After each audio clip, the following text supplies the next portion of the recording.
which of course enforces indecency and obscenity law. And I'm current president of Morality in Media, which filed a brief in this case. And I want to say that the principle here revolves around the federal statute, Title 18 U.S. Code 1464, which says that the network televisions cannot broadcast indecency and vulgarity into homes. And they can do that on cable because that statute does not apply. The individual homeowner has a right to be free from unwanted speech in their own home. And in this case, that unwanted speech is the nudity of NYPD Blue. It's the F word and S word said on television.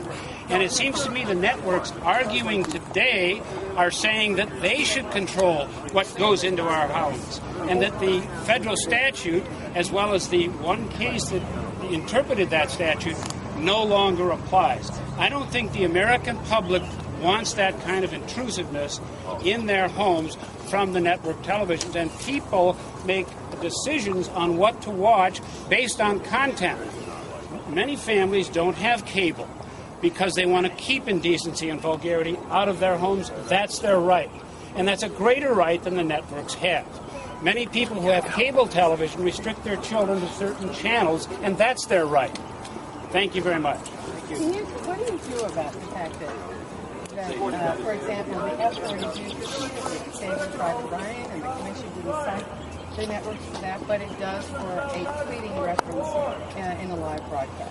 Well, there's two things. I was very critical at the time that the FCC didn't bring an enforcement action against Saving Private Ryan, simply because you would end up with this inconsistency that would be one day argued before the court as it was today.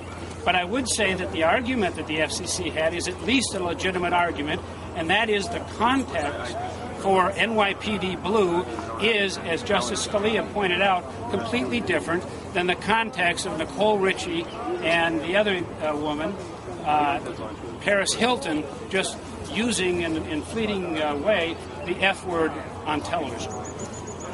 Thank you very much. Thank you. Give me your name one more time, sir. Patrick Truman, President of Morality in Media. Let's go. All right. Thank you. Okay. Yes. Tom Stratton, Baptist Press. If I can just follow up.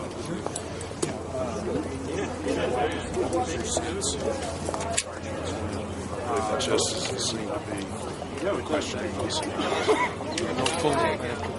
Yes, I'm very hopeful. Fortunately, Justice Sotomayor did not participate. She recused herself from this. So we have 8 justices, and I think the way it looked today, it sure seemed like we would have to say that the court is not waiting to overturn the Pacifica case, which earlier upheld the statute on indecency. And I think that the arguments of the networks were weak, and that was pointed out so by even Justice Breyer and certainly by Justice Scalia and Alito. I don't think they're going to win before the court. Thanks, man. Appreciate it.